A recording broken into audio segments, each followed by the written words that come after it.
Então, nós vamos iniciar agora o módulo 3, né, falando das técnicas em TCC para o transtorno de ansiedade generalizada. Essas técnicas, elas são para o auxílio das apresentações cognitivas, fisiológicas e comportamentais, como nós falamos nos slides anteriores, né? Uma delas é a reestruturação cognitiva, né, que ela pode ser feita através da descoberta guiada, do questionamento socrático, tendo o objetivo de guiar o paciente a um questionamento consciente que permitirá que este tenha um insight sobre o seu pensamento distorcido. É quando a gente, através de perguntas, vai conduzindo o paciente a ter a sua própria compreensão daquilo que ele pensa, ele vai enxergando como os pensamentos dele, às vezes, são um pouco para além da realidade, né? O que a gente chama de pensamento distorcido, que são os pensamentos disfuncionais, né? Que fazem com que o paciente possa ter algumas emoções e comportamentos que não são condizentes com a realidade. Também é utilizado o registro de pensamento disfuncional, o RPD, né? Usado para auxiliar e rastrear os pensamentos que foram ativados pela situação estimuladora, a que geram a emoção e o comportamento subsequente. Então, lembrando de como é, né, nós temos um registro que ele pode ser feito em colunas ou ele pode ser feito no modo circular, onde o paciente vai registrar a situação vivida, né, e dessa situação, ele registra o pensamento que teve dessa situação, a partir do pensamento, o que ele sentiu a nível fisiológico e a nível emocional e como ele se comportou. Então, a partir daí, a gente vai conseguindo fazer mini conceitualizações de como o paciente se comporta frente a cada situação.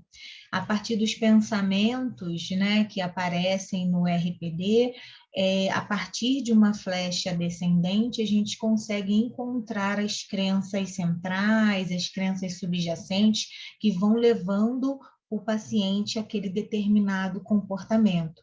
Então, tem um pensamento no RPD a partir de uma situação, a gente sempre precisa buscar qual é o significado daquele pensamento, que é a partir deste significado que a gente vai encontrando as crenças que o paciente apresenta.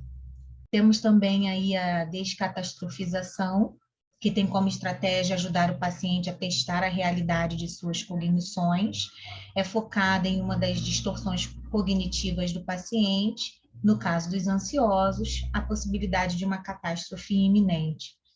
Então, nesse caso, a gente sempre vai ajudar o paciente a buscar as evidências que ele tem para aquele final. Se eu tenho uma situação X e acho que o final daquela situação vai ser catastrófico, a gente sempre ajuda o paciente a buscar as evidências de que aquela situação vai acabar da maneira como ele imagina, que geralmente é essa catástrofe iminente. Então, se eu penso que o final vai ser eu vou desmaiar, por exemplo, se eu for fazer uma apresentação, eu vou desmaiar na frente do público, e aí nós vamos começar a buscar as evidências com esse paciente. Quais as evidências que você tem de que no momento da sua apresentação você vai desmaiar? Hoje você tem alguma prova disso? Você já desmaiou na frente de pessoas quando você apresentou de uma outra vez? Quantas pessoas você conhece que desmaiaram na frente de um público? Você já viu isso acontecer? Qual a probabilidade de que isso aconteça? Então, a gente vai ajudando o paciente a pensar nessas questões e nesse final, né, o que mais poderia acontecer além do desmaio, e expondo ele a novas situações, né, situações mais realísticas. Nós temos também técnica de manejo da ansiedade, né? E esse manejo a gente vai fazendo a partir de treinamento de relaxamento, que tem o objetivo de aliviar os sintomas ligados aos componentes fisiológicos da ansiedade, né? Visando a interrupção da associação aprendida entre a hiperexcitabilidade autonômica e preocupação. Então, nós temos aí, né, a respiração diafragmática, onde a gente vai auxiliar o paciente, né, a respirar de uma forma consciente e controlada, né? É a respiração onde o paciente vai inspirar contando até 3, né? E essa inspiração seria uma inspiração leve, com o objetivo de preencher não só o pulmão, mas também essa musculatura do diafragma. Geralmente ensina o paciente como se ele imaginasse como se tivesse uma bexiga de ar, né, no estômago e quisesse encher essa bexiga de ar. Na verdade, ele vai estar com esse movimento, essa imaginação favorecendo a expansão do diafragma, contando até 3 nessa inspiração e fazendo todo esse preenchimento. Contando até 3 também, o paciente prende essa respiração um pouco e se deixa esse oxigênio dentro do pulmão e do diafragma e depois faz o dobro, soltando o ar pela boca de forma vagarosa, contando até 6. É possível que inicialmente o paciente não consiga levar a respiração, né, para fora do pulmão e do diafragma contando até 6. É possível que ela vá mais rápido. E é bom ir tranquilizando o paciente em que sentido? Para entender que o diafragma, ele é um músculo, e assim como todos os outros nossos músculos, a gente precisa exercitar eles para que eles ganhem força, né? E o diafragma, conforme ele for sendo exercitado a partir da respiração diafragmática, o paciente vai ganhando mais capacidade de preenchimento, mais controle na hora de retirar o ar, né? Temos também para esse manejo de ansiedade o relaxamento muscular progressivo, que é a contração e o relaxamento das várias áreas musculares que nós temos. Então, a ideia é ir pedindo o paciente que dos pés, né, até a musculatura da face, que ele vá contraindo e vá soltando, né? Aperta bastante a musculatura, como se quisesse sentir dor, conta até 10 e relaxa, né? E assim ele vai subindo para as panturrilhas, joelho, coxa, né? Quadril, abdômen, peitoral, até chegar na musculatura da face. A ideia com essa contração é gerar esse aquecimento muscular, né? Que é a partir desse aquecimento muscular que a gente vai ganhando a sensação de relaxamento. Essas respostas de relaxamento, né? Tanto da respiração diafragmática quanto do relaxamento muscular progressivo, elas têm o objetivo da redução dos sintomas, né? Se eu tenho um ataque apneia e um ataque cardíaco por conta do meu sistema de ameaça estar acionado, a respiração ela fica mais acelerada com o objetivo de produzir a energia, lembra? Então, se eu faço a respiração diafragmática, eu estou mandando uma resposta contrária ao meu cérebro para que ele entenda que eu estou bem. Então, eu vou estar forçando ou estimulando esse cérebro a mandar para mim respostas de relaxamento. Então, esse corpo que está tensionado, ele vai começar a receber essas respostas para relaxar. No relaxamento muscular progressivo, ele vai estar atuando também sobre essas dores das tensões que a ansiedade gera, né, no seu sintoma. Se ela está liberando para mim no momento em que eu estou acionada, cortisol, adrenalina, noradrenalina, químicas que servem para que eu me movimente, me defenda, para que eu lute ou para que eu fuja, e eu estou parada, eu não estou fazendo nada em que eu vá ter essa explosão de energia para liberar aquilo que meu cérebro me manda. Então, isso fica acumulado na musculatura e isso vai gerar tensão. O relaxamento muscular progressivo, ele vai visar diminuir essas dores tensionais que a ansiedade traz. Associado a eles, a gente pode usar também a imagem mental, né? O imagery, como algumas pessoas chamam, que é imaginar-se numa situação confortável ou visualização. A pessoa pode, né, criar um lugar seguro, que é um lugar onde ela se sinta relaxada, em paz, sem nenhuma interferência, né, um lugar que ela já conheça, que ela já costuma ir, ou se a pessoa não tem esse lugar, né? Como terapeuta, você pode auxiliar essa pessoa a criar um lugar, questionando com ela, né? Perguntando do que ela gosta, que tipo de lugar ela prefere, como ela se sente bem, e juntos, né, de uma forma imaginativa, vocês podem criar um lugar seguro para que, em visualização, ele possa ser associado à respiração diafragmática, por exemplo, né? E isso vai favorecer com que a gente também dê um break nesses pensamentos, nessa espiral de pensamentos ansiosos, né? Quando eu introduzo uma visualização, óbvio, os pensamentos vão passar, eu não vou conseguir cortar todos os pensamentos. Ensinando isso ao paciente, ele vai perceber, vai deixar o pensamento passar e vai voltar para a imagem relaxante, com o objetivo desse descanso cognitivo também, para que ele possa ir descansando o cérebro, entende? De forma que ele consiga diminuir a velocidade dessa espiral de pensamentos ansiosos. E a meditação, né? O mindfulness, que ajuda o paciente a ficar focado no aqui e agora, porque os processos ansiosos, eles têm aquela tendência de nos levar a emoções passadas ou emoções futuras a nível hipotético. Então, a meditação, ela ajuda o paciente a centrar no que está acontecendo agora. Então, ele vai ficar com a emoção do presente, ele nem vai intensificar a emoção com situações em que ele já viveu e que ele não quer viver mais, né, associando essa lembrança emocional, e também não vai associar a emoções quanto àquele futuro catastrófico que ele imagina. Também, né, tem aí a higiene do sono. Como a hiperestabilidade, pensamentos ruminativos são características do TAG, pessoas com este transtorno podem ter dificuldade com o sono. Muitos pacientes se queixam, né, de uma insônia, quando tem ansiedade, quando tem TAG, né? Eu deito e eu não consigo pegar no sono, eu demoro muito a dormir, porque ficam muitos pensamentos, né? Passando pela minha cabeça, ou então queixam-se daquele sono mais fragmentado, em que dorme, acorda, dorme, acorda. Então, a higiene do sono vai favorecer uma rotina para esse paciente. Primeiro, começar a ensinar o paciente qual é o momento de pensar, né? Nós vamos falar um pouquinho mais para frente sobre isso.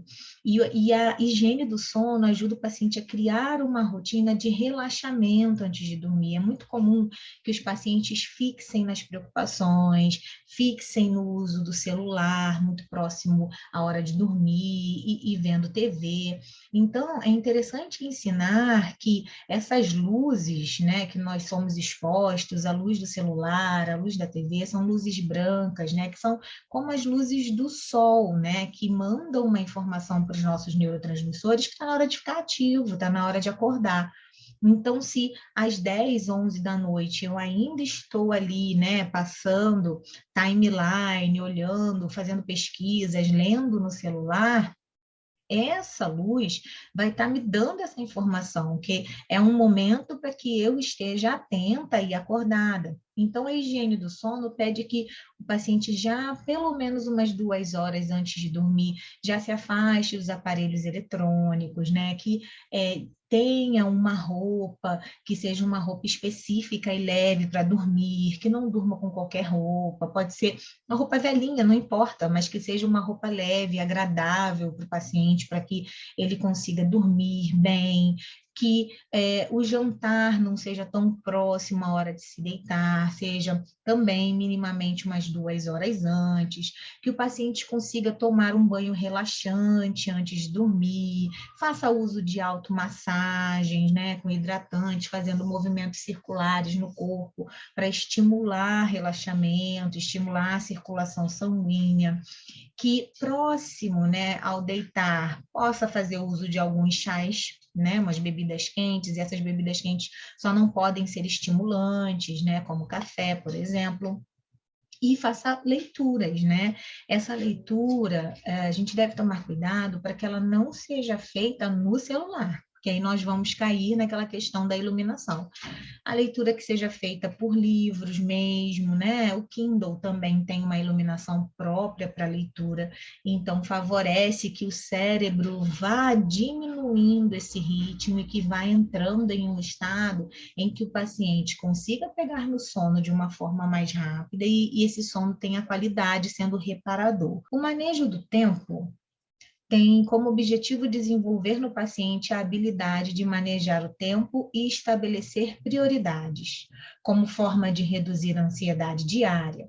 Ainda possibilita um aumento da sensação de domínio em relação ao seu dia a dia e seus compromissos. Se a gente for observar algumas falas de pacientes ansiosos, é sempre aquela fala assim: tem um monte de coisas para fazer, olho para aquele tantão de coisas que eu tenho para fazer e no final do dia eu não consegui fazer nada do que eu tinha que fazer. O tempo é algo que atravessa a pessoa ansiosa, porque ela olha para aquilo e como o final é catastrófico, sempre é o final de que eu não vou conseguir fazer porque é coisa demais. Lembra que nós falamos sobre a gente hiperdimensionar, né, o risco, a ameaça, o problema, e superestimar a capacidade de resolver? Quando tem muitas coisas para fazer durante o dia, mesmo que sejam coisas pequenas, isso também ocorre. Então, a pessoa fica com essa dificuldade de resolução de problemas. O que a gente pode fazer junto com o paciente, né, no manejo do tempo?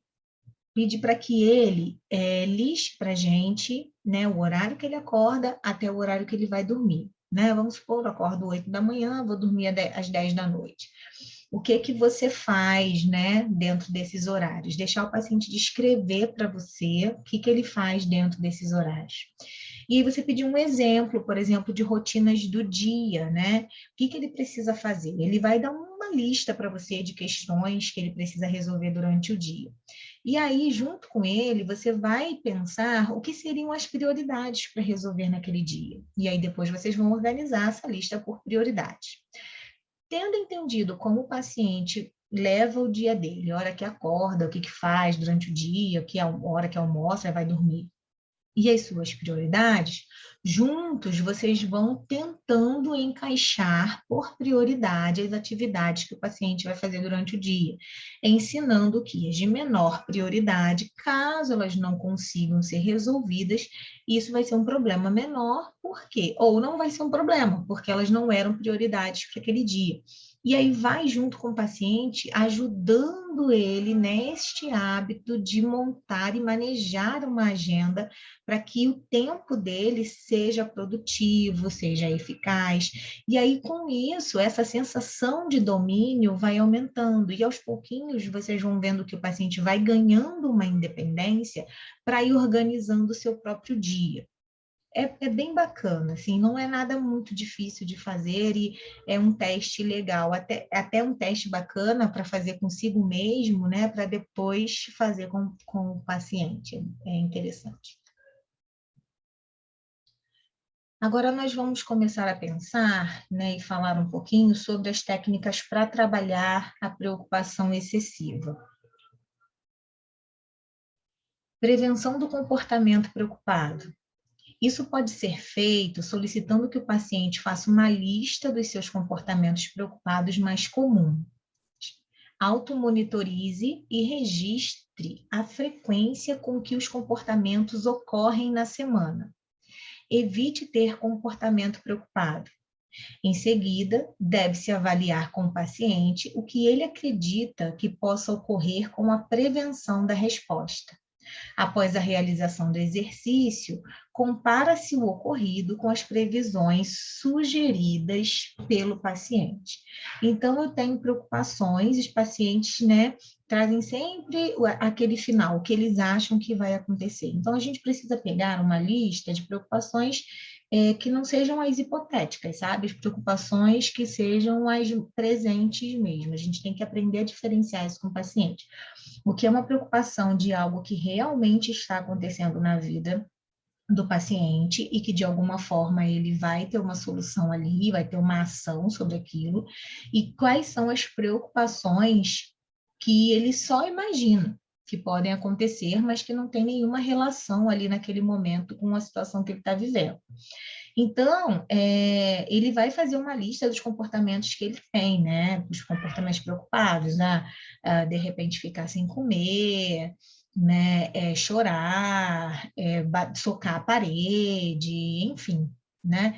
E percebendo a frequência com que esses comportamentos ocorrem durante a semana e tentando evitar esses comportamentos, né?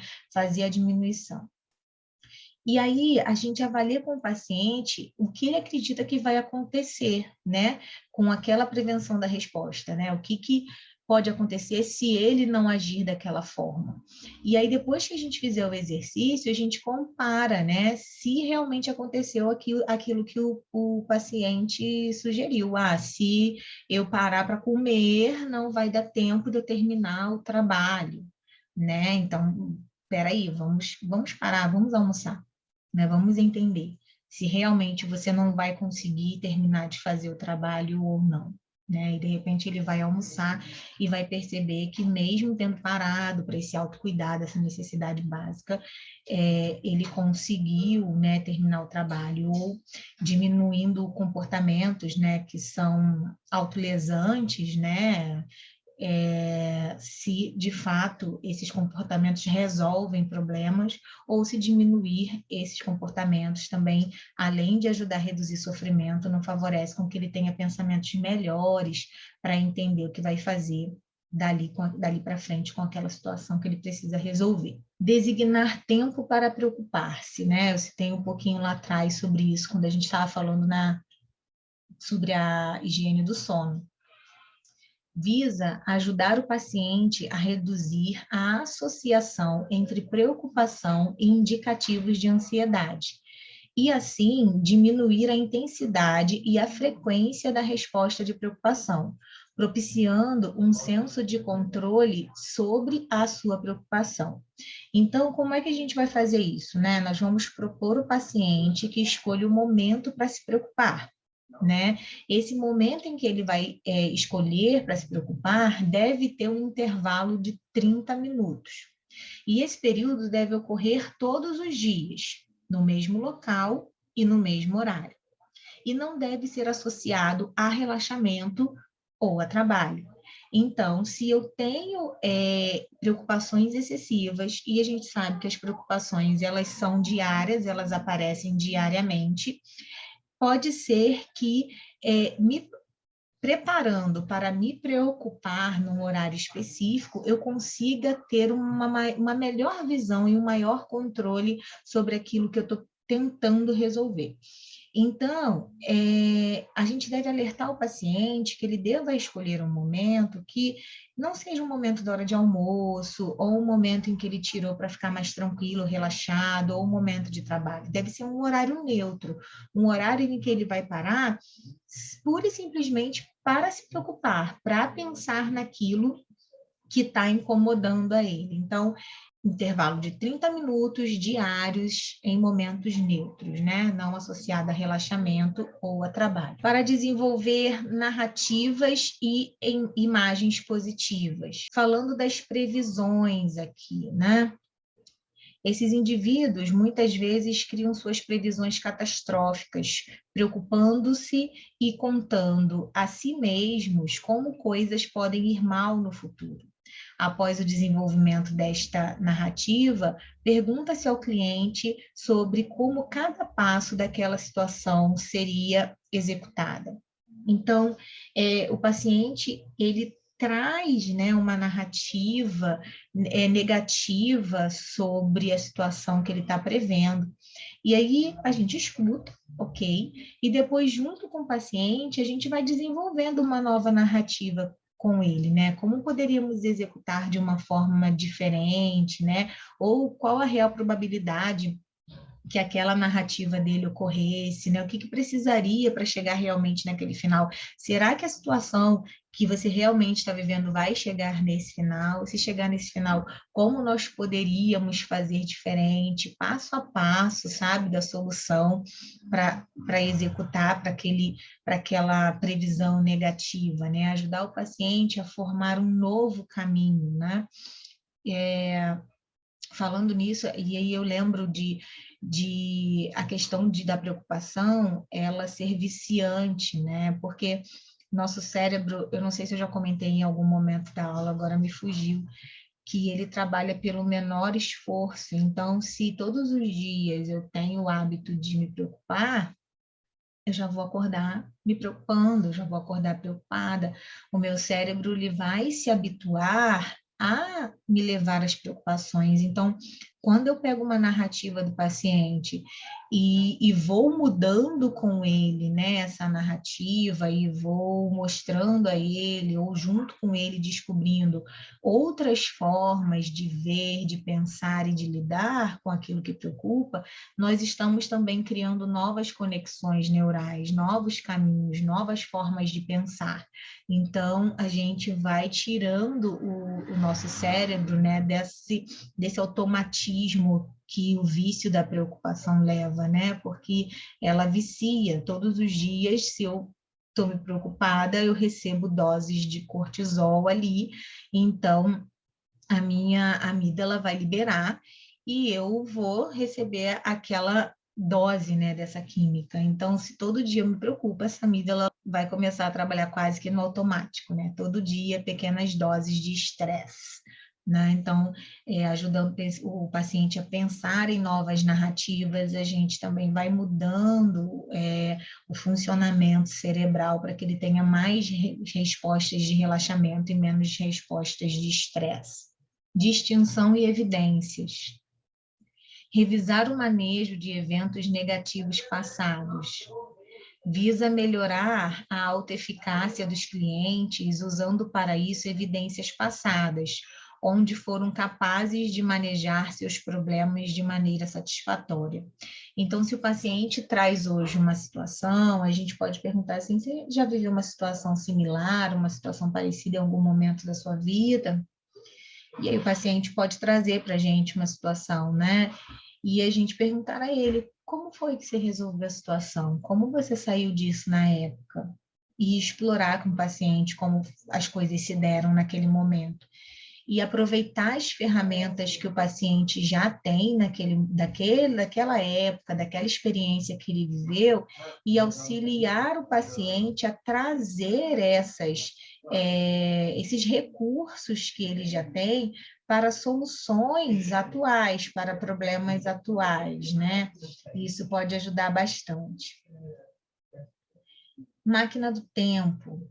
Voltar ao passado numa situação realmente muito boa, experimentar prazer com lembranças, em seguida projetar no futuro, ajudam a que o cliente tenha uma medida mais confiável para avaliar a situação que vive. Essa técnica é válida para preocupações relativas à avaliação de outras pessoas. Pergunta-se ao cliente o que as pessoas envolvidas na situação vivida estarão fazendo daqui a um mês, um ano, etc.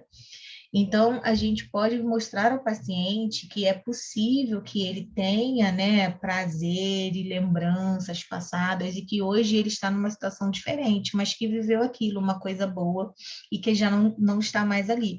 Da mesma forma que situações desagradáveis, elas também vão passar, né? Já não vão estar com tanta influência direta.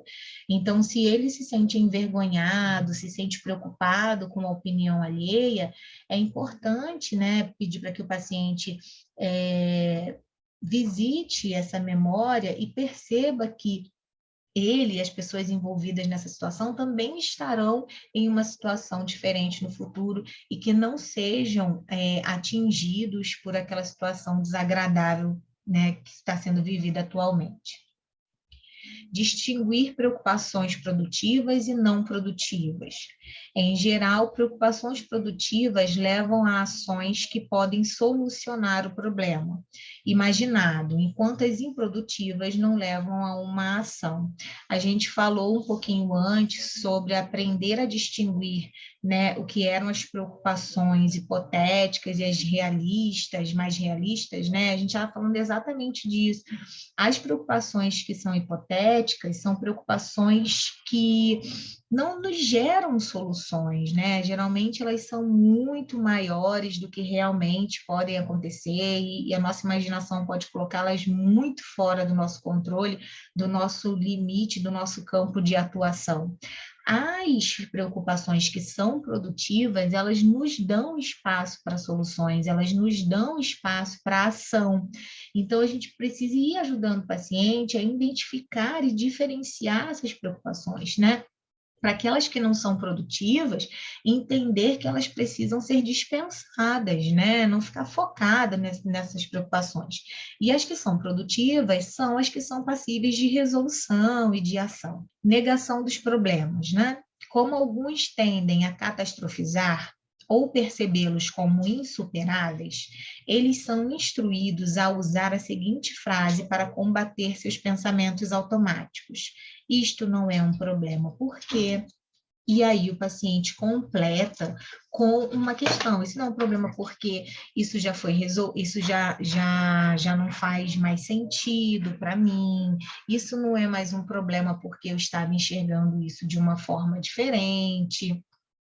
Então, o paciente vai entendendo também, né? Quando fala nessa negação dos problemas, não é fingir que o problema não existe, não é isso, mas é olhar para aquela situação em que o paciente está entendendo como um problema e perceber que não é mais, porque algo ali já aconteceu, né? Se alguém decidiu que seria diferente, o paciente já não teria mais nenhuma participação ou interferência na solução daquele problema, para ele já não é mais um problema, porque outra pessoa assumiu a resolução daquilo.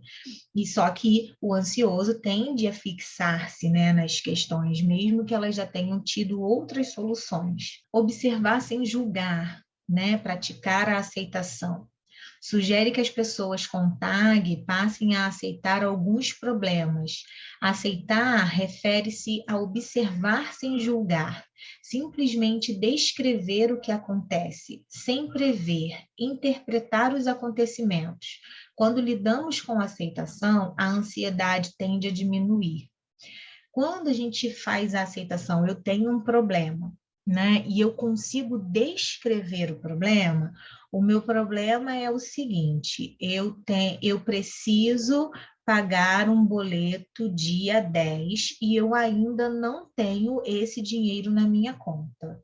Só que hoje ainda é dia 1. Quando a gente coloca, né, o julgamento, aí vem, eu tenho que pagar um boleto no dia 10 e eu ainda não tenho dinheiro na minha conta e eu não vou conseguir pagar. Eu acho que a grana que tinha que entrar daquele serviço que eu fiz não vai entrar a tempo, isso vai fazer com que o boleto fique atrasado, depois eu vou ter que pagar os juros do boleto e isso vai ser ruim para mim. Ou então a empresa que eu estou devendo não vai mais me dar crédito.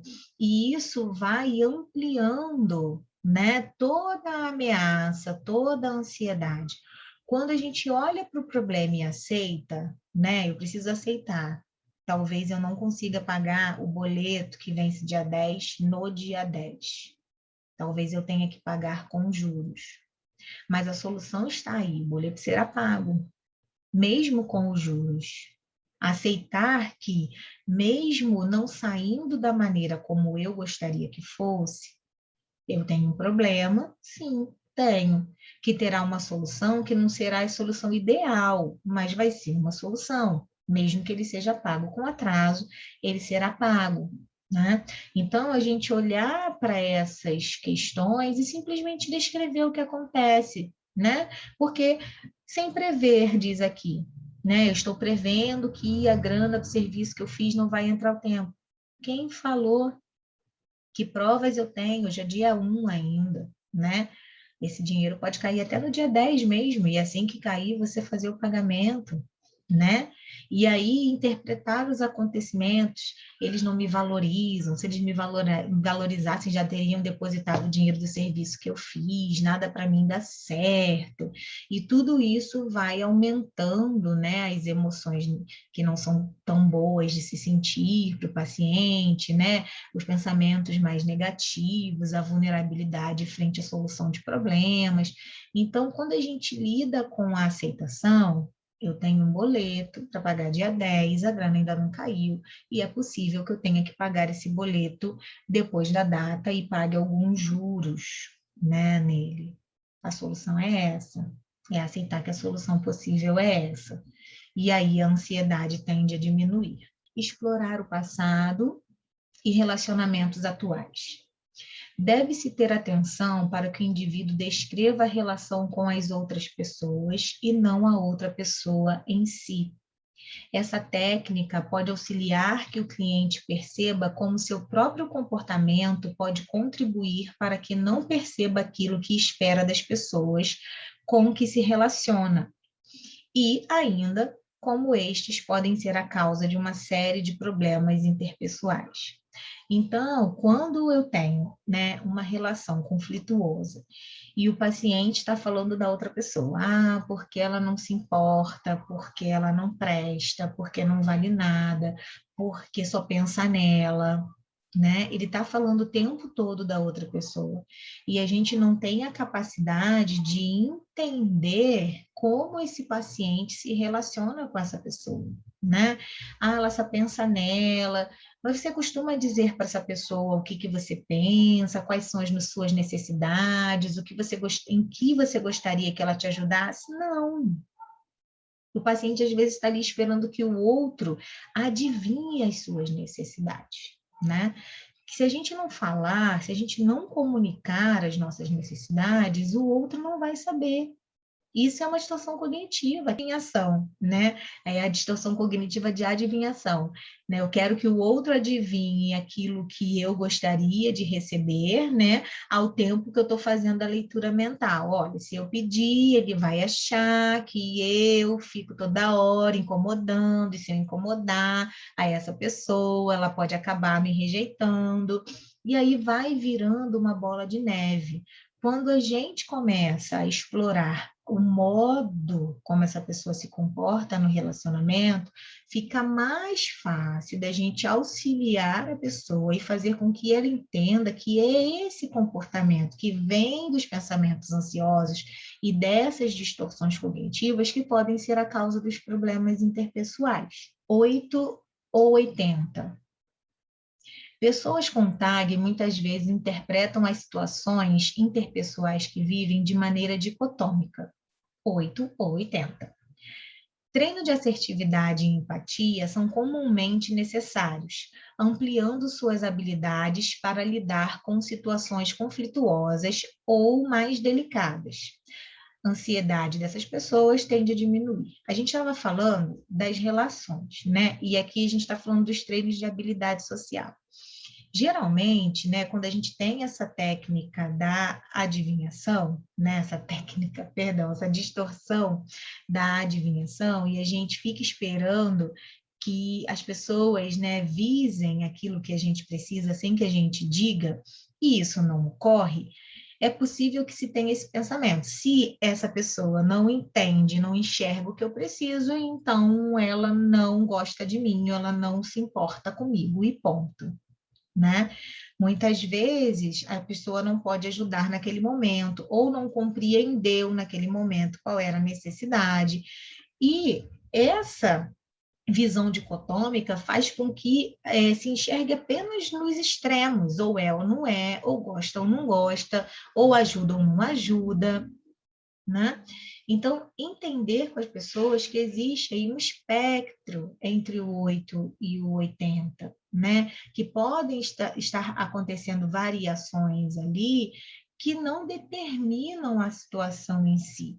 Conseguir olhar os diversos tons, as diversas nuances de uma situação para que ela possa ir melhorando a sua habilidade social, né? Não ser tão taxativa, né, nas suas decisões e nas suas opiniões, conseguindo, de alguma forma, ampliar, né, essa empatia, né? Nem sempre, né, o meu desejo de ajudar é uma disponibilidade, né? Você pode ver alguém precisando de grana, você tem desejo de ajudar, mas não tem disponibilidade, não tem um recurso disponível para ajudar aquela pessoa.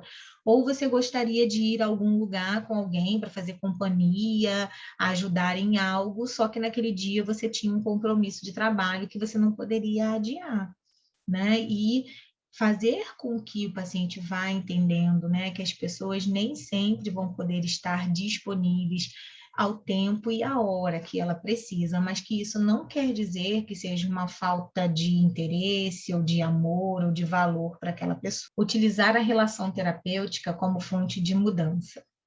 Durante o tratamento, os pacientes tendem a repetir com o terapeuta alguns comportamentos problemáticos que ocorrem fora das sessões. Nesses casos, pode ser útil expressar os próprios sentimentos aos clientes, trabalhar a reação do mesmo a isto, fazer associações do comportamento observado na sessão com os comportamentos passados e presentes na vida do cliente. Então, se o paciente ele traz, né, exatamente esse exemplo que nós falamos aqui, o paciente começa a falar e você não consegue estender um pouco mais a sessão do paciente, vamos colocar assim, né? Vamos supor que o paciente está ali em uma fala, né, prolixa, e você não consegue estender um pouco mais, você tem um paciente que vem logo depois dele, e aí você precisa ali, de alguma forma, interromper a sessão, dizer ao paciente que vocês precisam deixar, né, para continuar no próximo encontro, e o paciente pode demonstrar ali um desapontamento, uma frustração, uma raiva, entendendo que você não se importa com ele. Então, 880. Se ele estende o horário da minha sessão, ele se importa comigo, ele gosta de mim. Se ela não estende o horário da minha sessão, ela não se importa comigo e ela não gosta de mim. E aí, observando esse comportamento, né, a gente pode perguntar: o que ocorre aqui comigo? Acontece em outros momentos da sua vida, né? Quando as pessoas não podem ficar um pouco mais, ou quando as pessoas não podem estender o tempo que estão contigo, ou têm outros compromissos, né? Além do que tem com você, você se sente dessa forma, né? Como você reage? Né? E aí o paciente pode dizer isso para você, ou se o paciente foi grosseiro, você dizer: eu me sinto ofendido, eu me sinto entristecido quando você fala dessa forma, né? Faz com que eu entenda que eu não estou sendo uma pessoa que esteja conseguindo te ajudar, me desanima, né? Muitas vezes parece que o terapeuta dizer isso, o paciente é agressivo, mas a questão é a forma como você vai colocar isso para o paciente, você também ser assertivo, né? Expondo, expressando as suas emoções para o paciente, vai favorecer através da modelagem que o paciente também consiga ser assertivo, que ele também consiga expressar as emoções dele, e que ele também consiga perceber como as ações dele refletem nas outras pessoas também fora do consultório. Então, essa intimidade, que é uma intimidade de relação terapêutica, não tem nada a ver com intimidade de amizade, sabe? De uma relação fora a terapia, não é isso. É uma relação onde existe vulnerabilidade, tanto do terapeuta quanto do paciente, né? O terapeuta falar das emoções dele, da forma como ele se sente frente a um comportamento do paciente, é se mostrar vulnerável para o paciente também. E isso vai ensinando o paciente também a lidar com as próprias vulnerabilidades e ampliar o olhar para os próprios comportamentos. Facilitar o aprofundamento emocional, né? A validade de processar e demonstrar sentimento para outras pessoas é um importante recurso para tornar os procedimentos mais efetivos. Isto porque os clientes com TAG tendem a evitar processamento emocional ou de demonstrar sentimentos que os tornem mais vulneráveis em relação à avaliação de outras pessoas. Então, a gente pode discutir com o paciente essa validade. A gente acabou de falar sobre isso, né? O modelo cognitivo da ansiedade é o da vulnerabilidade, né? Eu sou vulnerável, os outros são perigosos, né? Não são confiáveis, o mundo é perigoso, né? O futuro é incerto. Lembra disso? Então, assim, se eu tenho esse modelo cognitivo, eu tenho uma dificuldade de lidar com essa vulnerabilidade. Então, quando a gente discute com o paciente, né, essa expressão, essa demonstração de sentimentos, quando o terapeuta demonstra esses sentimentos, né, também para o paciente, obviamente que isso não vai ser em todas as sessões, né, não vai ser sessões para expressão emocional do terapeuta, mas isso deve ocorrer, né, em momentos específicos, com um objetivo, para que aquele paciente seja treinado e facilitado, estimulado a agir da mesma forma, para que ele vá ganhando uma tolerância, né, e vá construindo uma resiliência à vulnerabilidade, né? Fortalecer as ideias de que as emoções podem fornecer importantes informações do que seja importante para uma pessoa, apesar de serem desagradáveis em muitos momentos. Então, assim, emoções, elas podem ter, né, sensações desagradáveis, reações fisiológicas desagradáveis, mas toda emoção é boa. Em que sentido? Toda emoção, ela tem uma função protetiva e comunicativa. Quando eu sinto raiva, por exemplo, essa raiva está dizendo para mim que está acontecendo algo comigo que não deveria estar e que é necessário colocar limites ali. Quando eu sinto medo, o medo está dizendo para mim que existem capacidades que eu tenho, que eu preciso colocar em prática, ou algumas habilidades que eu preciso desenvolver para que eu vá melhor. A emoção, ela sempre traz uma informação a nível de proteção. Então, assim, perceber junto com o paciente que emoções não são ruins, né? Então, ajudar esse paciente a sair dessa superficialidade, né? Expressando emoções, criando uma resiliência, uma tolerância à vulnerabilidade, para que ele possa começar a ouvir a comunicação que essas emoções trazem e estimular o paciente a vivenciar suas emoções fora da terapia também. Né? Essa prática começa dentro da terapia, com o terapeuta, a partir da modelagem, como nós falamos, e depois que o paciente já tiver mais à vontade, mais seguro frente à sua vulnerabilidade, começar a estimular que ele consiga levar isso para fora da terapia. Exposição à preocupação. É uma outra técnica para que o paciente consiga ir gerando tolerância, né? Faz-se uma hierarquia das preocupações do cliente, das mais difíceis até as mais fáceis. Escolhe-se um tema menos ansiogênico e pede-se que o cliente descreva o pior que pode acontecer naquela situação. Após a criação da cena, o cliente deve imaginá-la repetidas vezes até gerar a habituação, tomando cuidado para não emitir nenhuma resposta de enfrentamento ou fuga durante a tarefa. Então, se eu tenho medo de que o elevador pare quando eu entrar nele, né? E essa for, né, a minha preocupação mais fácil, né, a menos ansiogênica, o paciente vai criar essa imagem, né? Eu entrando no elevador e o elevador ficando parado.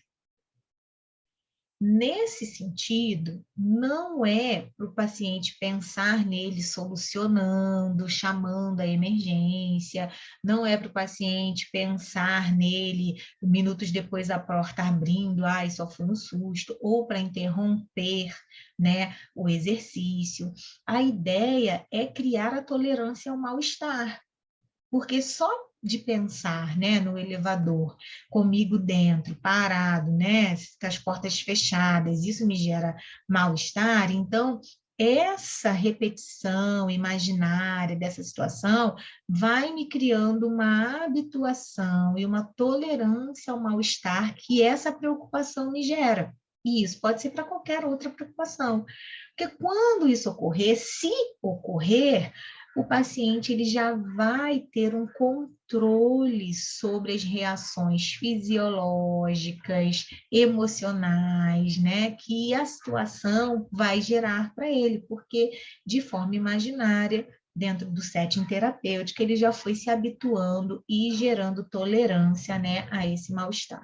Além das técnicas apresentadas aqui, né, uma atenção especial deve ser dada aos problemas interpessoais dos clientes, visto que pesquisas têm sugerido que este pode ser um importante componente para a manutenção do transtorno. Né? Geralmente, quando a gente tem relações interpessoais conflituosas, né, a gente tem vergonha de algumas coisas que nos acontecem, existe muita influência de autocrítica, né? O hipercrítico que fica ali gerando para o paciente, né? Outros sistemas de ameaças relacionados à avaliação do outro. E esse hipercrítico, ele pode fazer com que o paciente fique na manutenção desse transtorno. Então, olhar para esse lado, né? As questões de relacionamentos interpessoais, trabalhar as habilidades sociais, a empatia, a assertividade e a autocompaixão vai ajudar a redução desse hipercrítico e vai fazer com que o paciente consiga aí janelas, né, para ir quebrando os ciclos que os mantêm dentro do transtorno. Aqui são as referências que nós utilizamos para esses slides, para essa aula. E eu agradeço a todos que resolveram pensar junto comigo aqui um pouquinho sobre o TAG e espero que tenha ajudado.